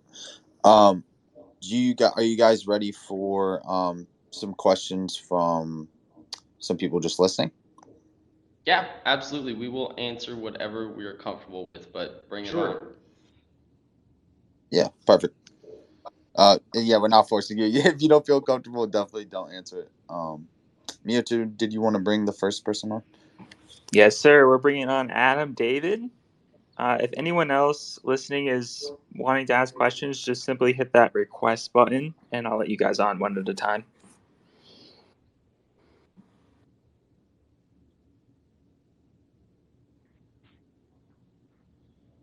How's the weather in Switzerland? Just while we're waiting. It's very hot. Much hotter than it should be this time of the year. Yeah, it's hot where I'm at too. It's actually 77 degrees. I just looked at it. You know, my fascination. Yeah, with 77. Super. That is not hot. That is paradise. In the Hey, it's humid. In the sense of unexpected weather, if the question, which I don't think it was from Adam David, was about weather, but just in case, in Switzerland this past 6 to 9 months ish, we've had very strange weather pattern. We had a unseasonably cool beginning of winter, then everything became very, very warm. All of the crops, particularly apricots in Canton Valais, which is the southernmost canton that's French speaking, emerged, and then they were hit by April frosts. April was incredibly cold, and then we just had endless rain in May. And all of a sudden now it's as humid as can be, and it's sort of like, why does it feel like Florida? There is no ocean here, and yet it feels a bit like Florida today. So in this case, sadly, about 85% or more of the apricot crop has been lost for this year. That's one of the main crops produced in Switzerland. That was lost because of early flowering and then severe frosts in April. So if you'd asked us in April what the weather was like, we would have said it feels like the middle of winter just before the holidays. Now it feels, now in June, a bit like maybe Florida, even though it's supposed to feel that way only on a limited basis in August. Hey, how's it going, guys? Hey, I just had let's do Adam's question first. Oh, my yes. apologies. No No, worries. sorry about that. Great to be with you all. Sorry, I had a little connection issue on my end. Modern, I think you know I'm very much one of your fanboys, so it's great to connect with you in real time. I just think it's tremendous, all the information that you drop. But I specifically, I was hoping to go back. This has been a super interesting and fascinating presentation. I was hoping you both could go back and talk a little bit about how this problem gets solved right now. I'm generally familiar with greenwashing. I'm certainly familiar with the idea that companies make all kinds of claims on all kinds of issues, but there's no outside verification. And I'm curious to, I mean, like, are people have, I mean, are people having their accountants audit this stuff? Like, how is this being audited at all right now, these kind of ESG claims? So currently right now, so I'll use public statements that I think people could find if they link to things on the internet or if they want to look something up on the internet. So there is a company called Sustainalytics. Sustainability analytics, you end up with Sustainalytics. That company is known as a third-party verifier. It will go in and it will seek to verify a claim that a company is making. Hey, we are not polluting this river system. Okay, so Sustainalytics has come in, examined the operations of the company, people have been sent, statements have been made, analysis has been done, and then a third-party verification is issued. It's also the case that the Enel SDG linked bond in September 2019 also came with a Sustainalytics analysis of the bond that the SDG linked targets were valid and that they could be achievable if they stayed on construction schedule for building renewable energy infrastructure, which was the primary intention of the use of funds in that bond. From a different angle, I think someone could probably ask the question, well then, how do you ensure that inspectors are not being paid off by companies? If inspectors are coming from a third-party verifier, how do we manage that? So you would manage that with a third-party verifier also having sensors, also, the normal IoT system. These are not, so IoT is the fancier word for what, Internet of Things, for what has been the case for most water systems. There are water meters on most houses. For the overall electricity system, everybody has an electricity meter. That's how typically the electricity company sends you a bill each month. So in some cases, we appear to be talking about something in the future that could be sophisticated and difficult to understand. In other cases, this has already been solved with water meters. You will get a water bill, maybe monthly, maybe quarterly. You will get an electricity bill, probably monthly, maybe quarterly.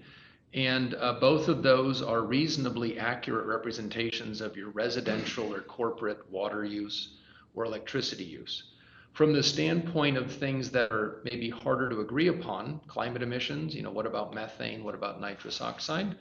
Well, there isn't a global company called the nitrous oxide emissions management company / electricity provider that has a meter on every home. So the ways in which N2O, nitrous oxide, could begin to be measured, you'd have to look for where it primarily comes from. N2O in this case is one of the 3 primary climate gases. When you look at the IPCC reports, those are the big reports that come out every few years about climate science. There's carbon dioxide, CO2, methane, CH4, and nitrous oxide, N2O. You have to then begin to look at, for things that aren't regularly measured, how would you build an organization like a water meter company? How would you build an organization like an electricity company? Thinking out loud, how does Enel in Italy manage the electricity flow to residential customers? That's already been solved. You have an electricity meter at your house. So to some extent, how do we solve for climate gases on a verified way? We need to take some lessons from the historical energy and water use industries. We just need to move a lot faster than maybe those agencies have moved in the past.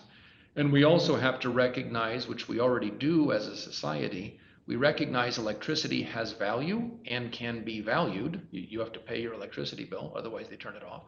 Water, in some sense, has value because you have to pay your water bill, otherwise they'll turn it off. Well, nobody pays their CO2 bill. Well, why not? Well, we don't value it. It's just kind of a bad thing, and a few people seem to complain about it, and Al Gore won an Academy Award for making a movie about it. Well, hooray for Al, but how do we value CO2? How do we put that value into a normal reporting framework? That's part of your question. And the way that that currently is done is through companies like a Sustainalytics, or it could be through some of the carbon market players, which are coming back into the equation. One of them is called the Gold Standard. They're based in Geneva. One of them is called American Carbon Registry. They're based in California. One of them is called Climate Action Reserve. I think they're based in Los Angeles. They're from the Gray Davis administration in California 20 years ago. And those all have project partners that look at how to build frameworks that could then measure emissions at point sources. But those are not as scalable currently as what you might have, to stay with the California metaphor, of like a PG&E, a Pacific Gas and Electric, which certainly has its own financial troubles at the moment, but has been historically a very broad scale manager of electricity use infrastructure. We need to put something like that in for environmental resilience, climate mitigation, climate adaptation, and at broad scale, that doesn't exist yet. So we're stuck a little bit with project partners, a Sustainalytics, with emissions managers for carbon registries, the Gold Standard American Carbon Registry, or currently with greenwashing, where we know somehow people say things are happening, but then we find out in other ways they aren't.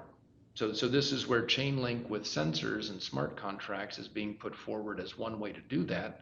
But I think that the situation remains open and fluid for the best available minds to use the new types of tools to possibly iterate on older models like electricity meters and water meters to come up with climate meters on a valued basis.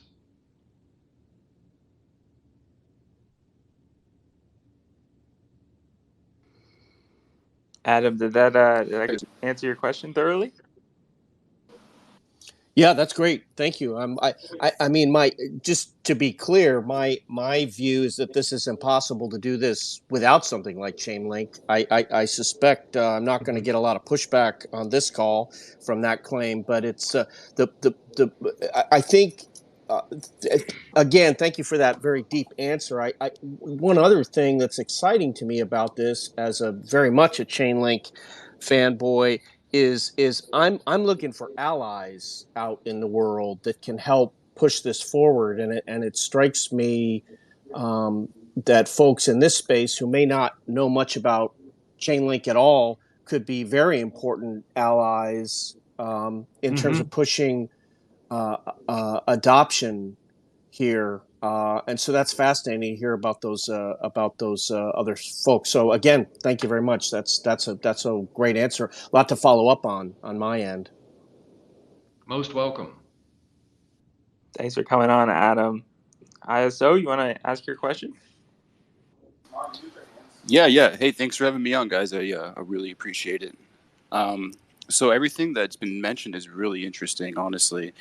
I am somewhat of a contrary investor. I do like Chainlink, but I do also have other projects that I also research and look into as well.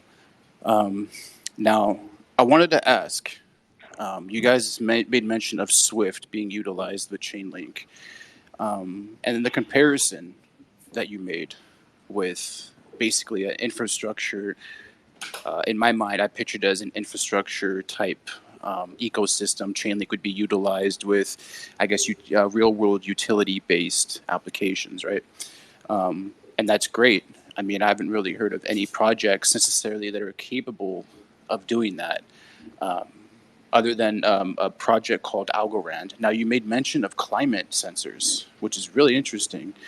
CERN with the Hydrogen Collider is working with Algorand with sensors for such premises you touched upon.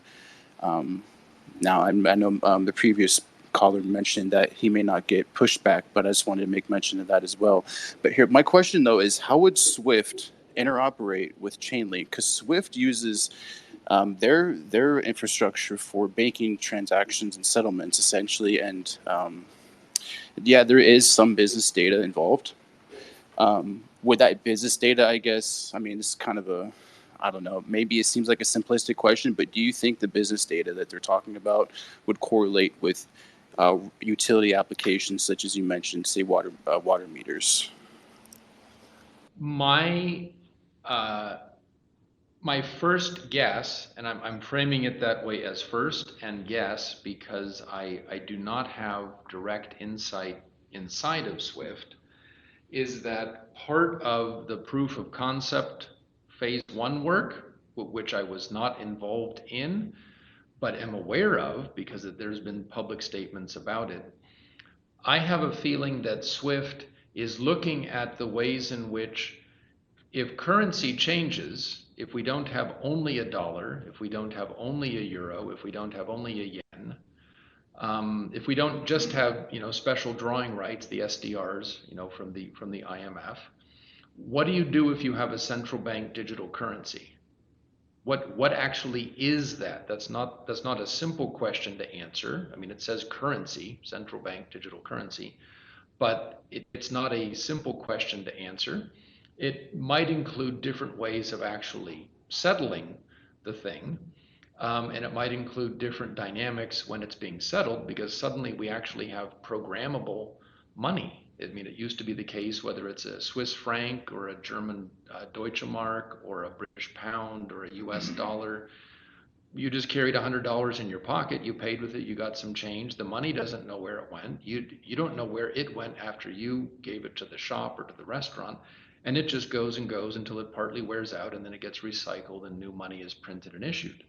Well, there's no historical record in that. There might be a bacterial record, depending on how dirty the money was by just being exchanged between so many hands, but that's a side issue. I just wanted to use the word bacteria again. But from a central bank digital currency standpoint, we now have a fully programmable, possibly historic view of where that money, CBDC, has been going, what it's been doing, where it's been used. And that might help us even think about monetary policy, fiscal policy, or risk reserve ratios. I actually don't know. So I could imagine that Swift is wondering specifically, in the world of a new type of currency, are there new ways that we need to be managing it in terms of its flows? That may not be the best answer, but that's the first. No. Yes. No, that's good. That made me okay. So, in a sense, that made me picture. So, what would be the currency for the CBDCs, right? So, theoretically speaking, we all know each token has its own utility case. It's like a button, right? It's like a piece of software. It has its own use case, right? So, with that being said, perhaps potentially maybe the new way of financial transactions will be based off of what tokens you have. Now, when I say that, essentially, maybe you're paying your carbon tax with a Chainlink token, right? Yeah, so I think when it comes into specifically the token aspect, the first thing I want to mention is the very beginning of your question about, Algorand and other projects. I strictly focus and put my attention to Chainlink, and so I have the most knowledge on Chainlink compared to other projects. But I do just want to throw it out there that with this big digital adoption globally, that there is room for a lot of projects, right? There's lots of doors opening and lots of cool possibilities. So I would strongly encourage people to definitely do lots of research and check out other projects. Like, Algorand is an interesting project. I think that Etherisk Dip is a very interesting project, as well as ALBT and Ocean.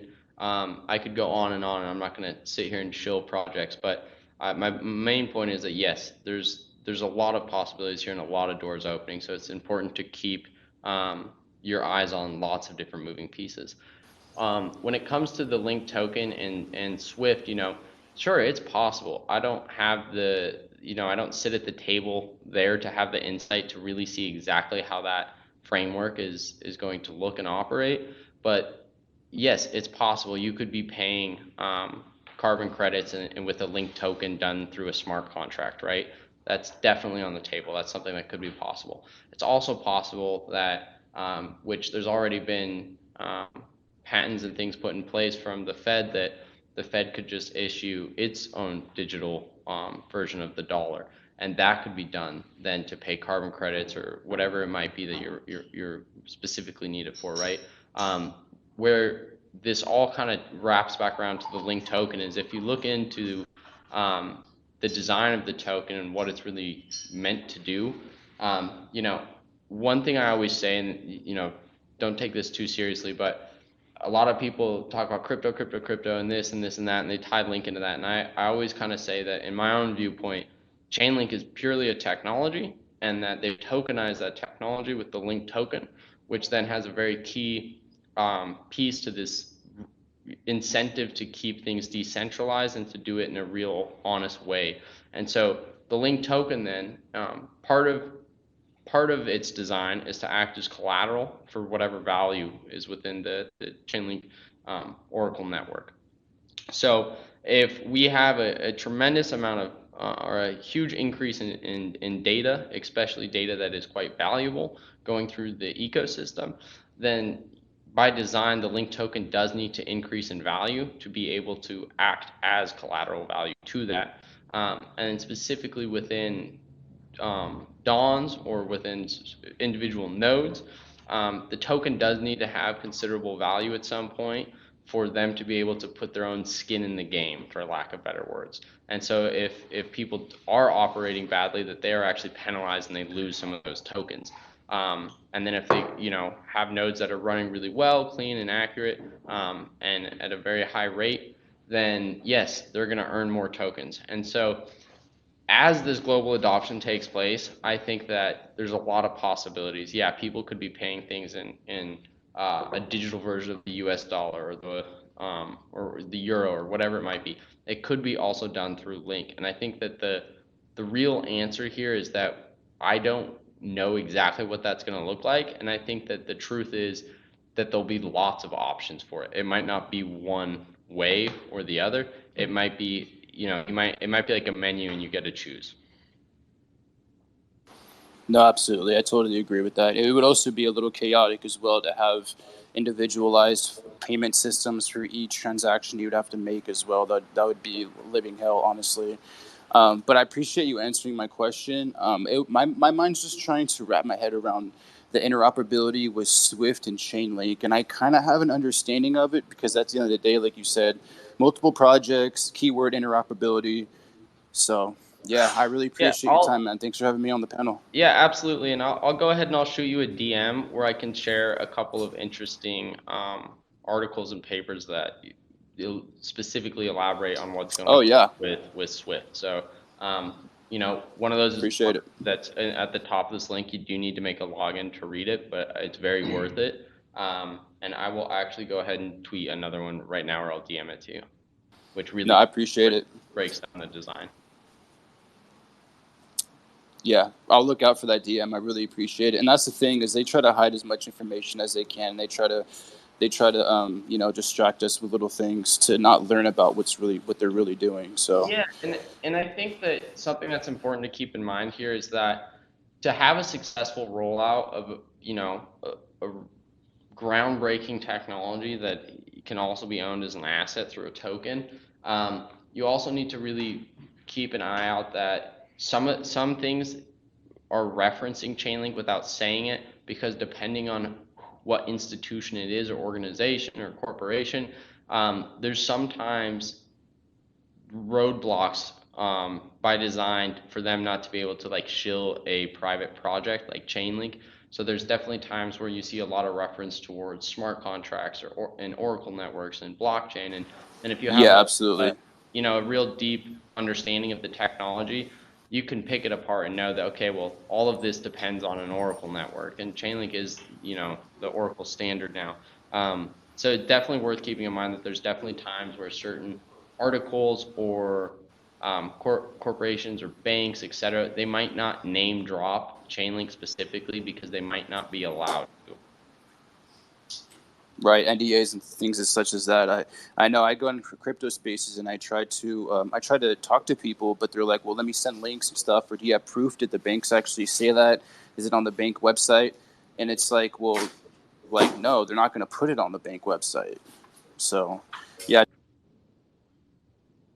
totally. I see your DMs coming in right now. I'm going to go ahead and share the mic with other people. I'm sure there's other questions that want to be answered and addressed. But bro, you're good, man. That's what's up. I really like your concise points and ability to express, like, yeah, you're big on Chainlink, but there's other projects out there. But like, I appreciate it, man. I really appreciate the time. It furthers my understanding of Chainlink, and I hope other people had some insight as well. Awesome. Thank you, man. Thanks. Thanks for coming on, ISO. Appreciate you, brother. Socknug, did you have a question for Modern 1 and Modern 2? Yeah, hi. How's everyone doing today? Am I coming through clear? Yep, loud and clear. Okay, perfect. Well, something that's come out to my eyes recently is BIS's document on CBDCs. It's called An Opportunity for the Monetary System. It's about 31 pages long. Yep. And it kind of just got me going on some questions here where it seems like within this document, it shows that people are still more trustworthy of financial institutions to share their data. So my question is, how will CBDCs affect digital identity? Will they be privatized or federalized? And how will CBDCs affect yield for average Joes when, like, implemented worldwide? Because if CBDCs are allowed, maybe they'll be interact with DeFi protocols and get a higher yield. And then how does that affect inflation after that as well? So I think in your three questions, we have the privacy question, what happens when the money knows about itself and about who's using it. Then we have the yield question, what happens to average Joe.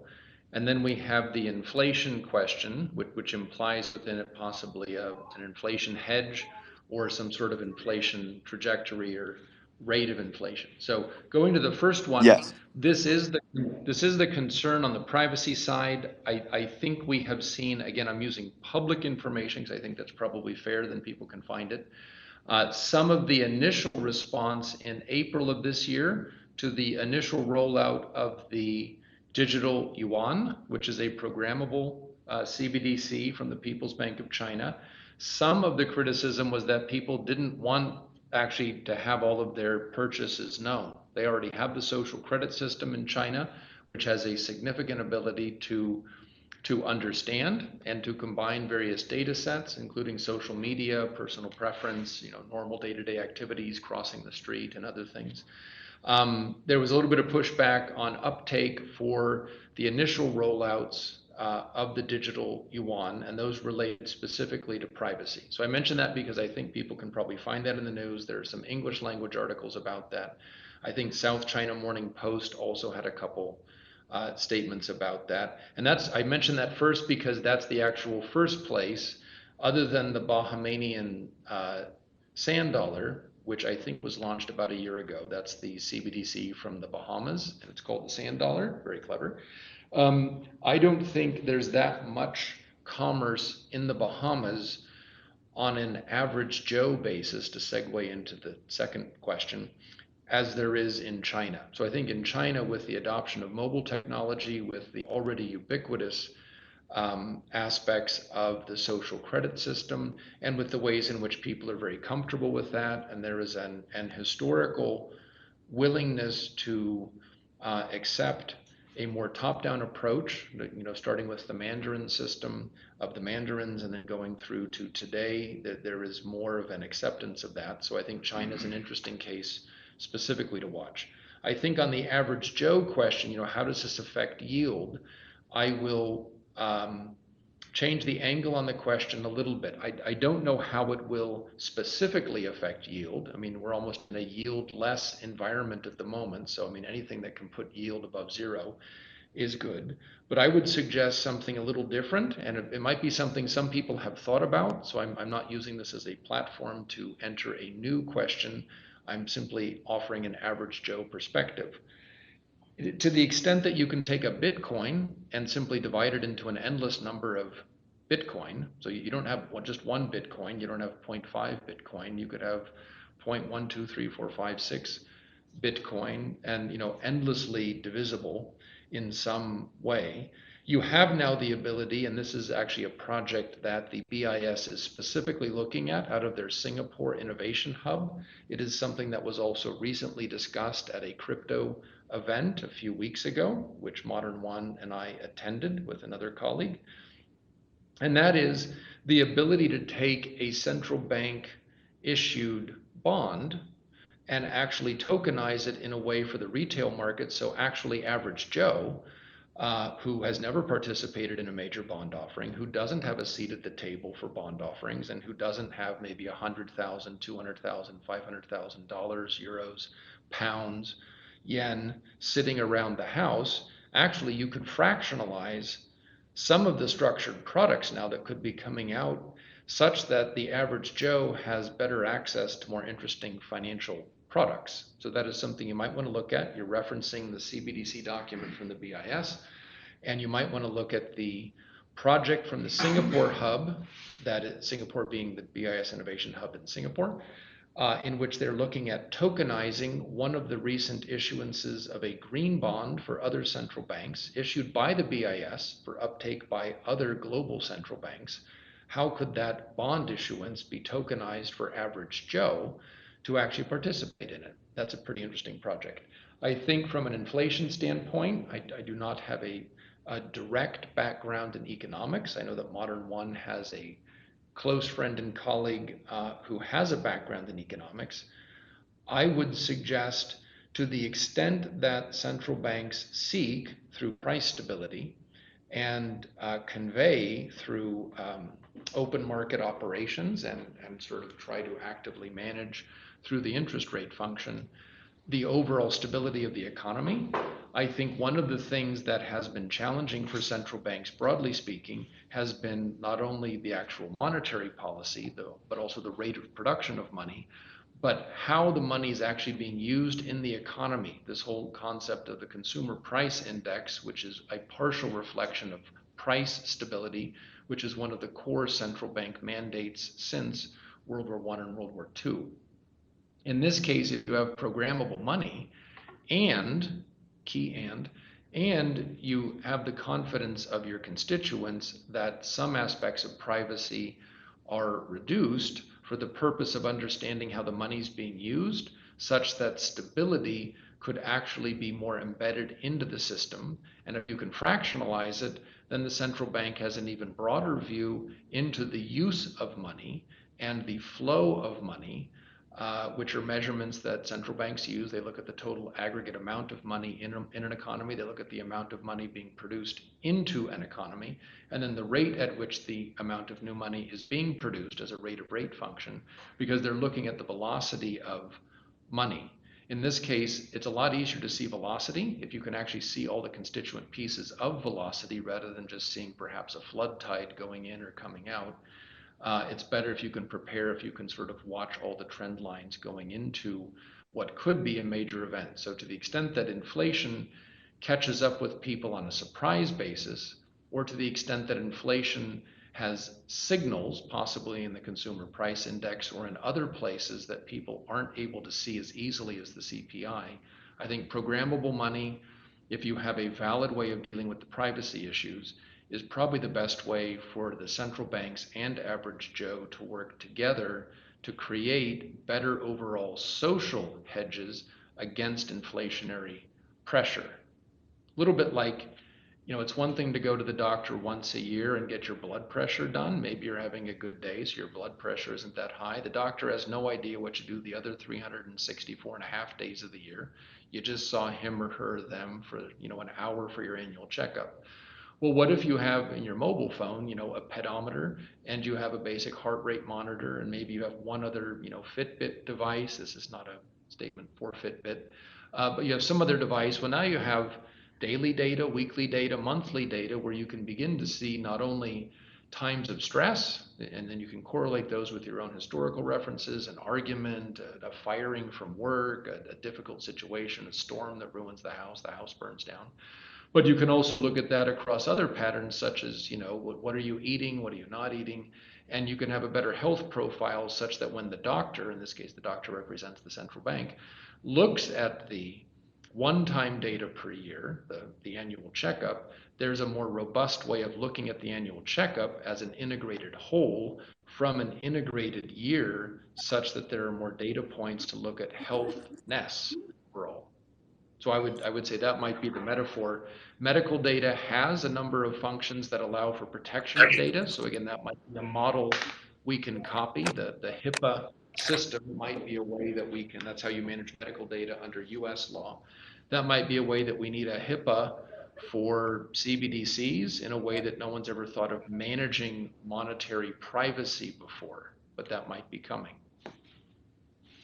So you're saying like one of the probably most valuable points of CBDCs is the fact that we'll be able to have all this data to help prediction models work more smoothly, rather than just, as you said in a metaphor, get checked up on once a year and then be like, oh crap. Yes, I think so. But then no one's ever had that before. So anytime you introduce something new, there's a little bit of an uptake problem.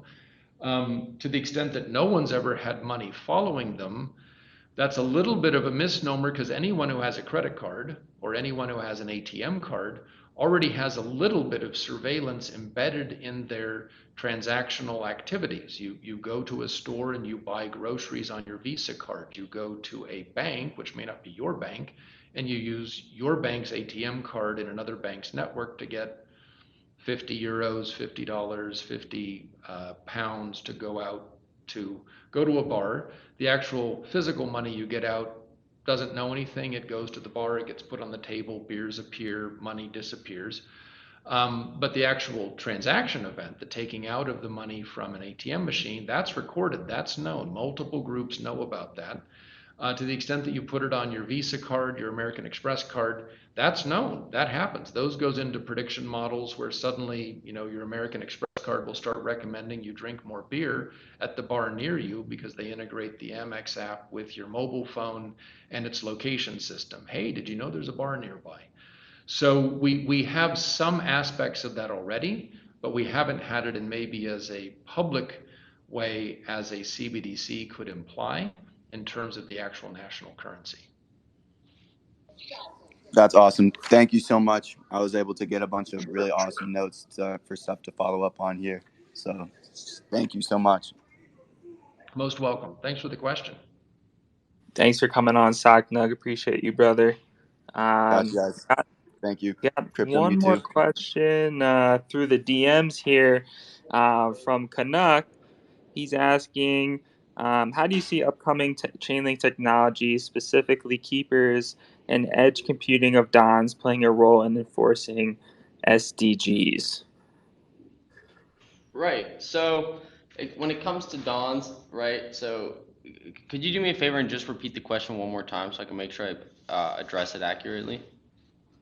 Yeah, I got you. How do you see upcoming Chainlink technologies, specifically keepers and edge computing of Dons, playing a role in enforcing SDGs?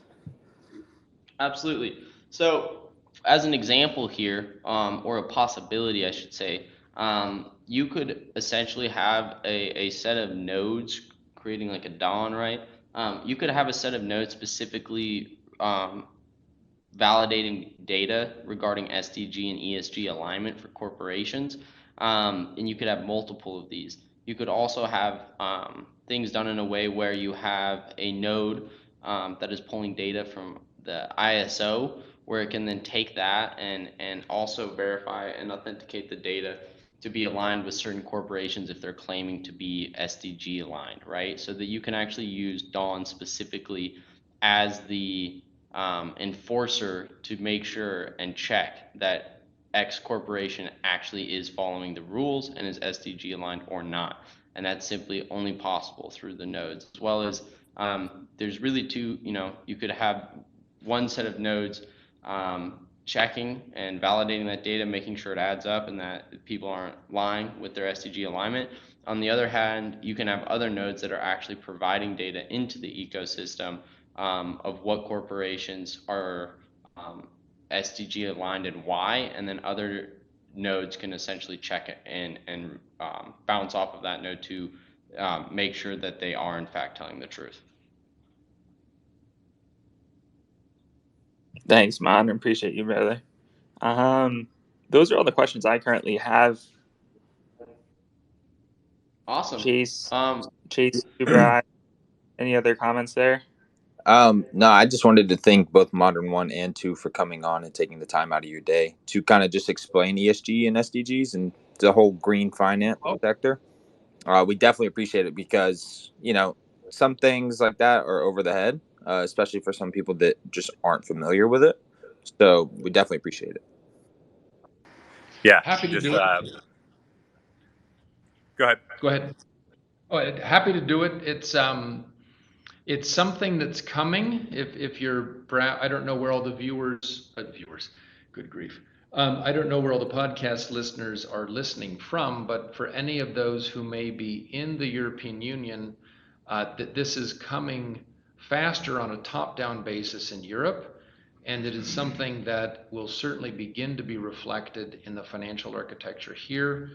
Again, Jay Powell is looking at this specifically. He said this during the BIS events at the beginning of June, during the Green Swan event, 2nd, 3rd, and 4th of June of this year, so just 3 weeks ago, that they are looking at a bottom-up approach in the US. So no idea, I have not talked with Jay, but I could imagine that there will be some of the regions of the US looking at rolling out certain types of things in the near future on a prospective basis and on a pilot project basis. So don't have any more insight than that, but I think some of these things are coming, and they are definitely coming as part of COP26, which is the big climate conference coming up in November. There will be a lot of news about ESG, about SDG, and about effectively CBDCs and the roles that all three of these will play in getting us towards a healthier planet. That is That's so awesome. bullish. I had to say it. Yeah, I just wanted to take a second and thank both of you, Modern 1, Modern 2, for coming on and speaking about this. I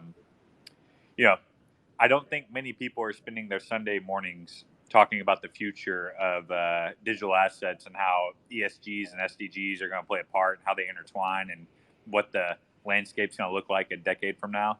So it's really cool to kind of be here with you guys, with you guys like boots on the ground and sharing this information with us. So thank you guys.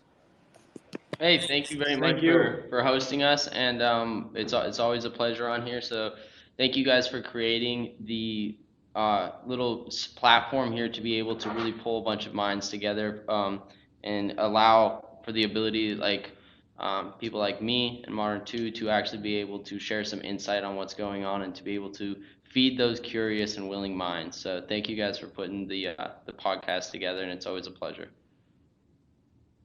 Thank you so much, Modern and Modern 2. I appreciate you guys. Yeah, guys, everyone listening, you're really tapped in. way too tapped in to the future. But no, this has been hella based. I appreciate you. We do record these. Are you guys cool with us posting this on YouTube? Yeah, that should be fine. I mean, again, all the information that we sought to provide, if we remember correctly, is public. And the names we've provided are also public names that have made statements that we've referenced in public fora, whether it's a news article or a conference or an interview. So I think everything should be fine to post. And then we also are not sponsored by Picaro or people who make plastic jackets. Yeah, no, absolutely good to post it. I think it's really important to be able to put as much information out there as possible to help other people, especially people who are new to the community. to have a better understanding of Chainlink technology, as well as possible integrations and things to look forward to in the future. And, basically how crucial Chainlink technology really is for not just the planet in terms of the ESG and SDGs, but as well as for finance in general, and then combining the two and really helping put green finance as the backbone for the financial system globally, which is possible via Chainlink. So we're more than happy to be able to share some insight. Sweet. Everybody stay based. Stay Have a- based. Ciao. Thank you guys. Bye. Thank you. Peace.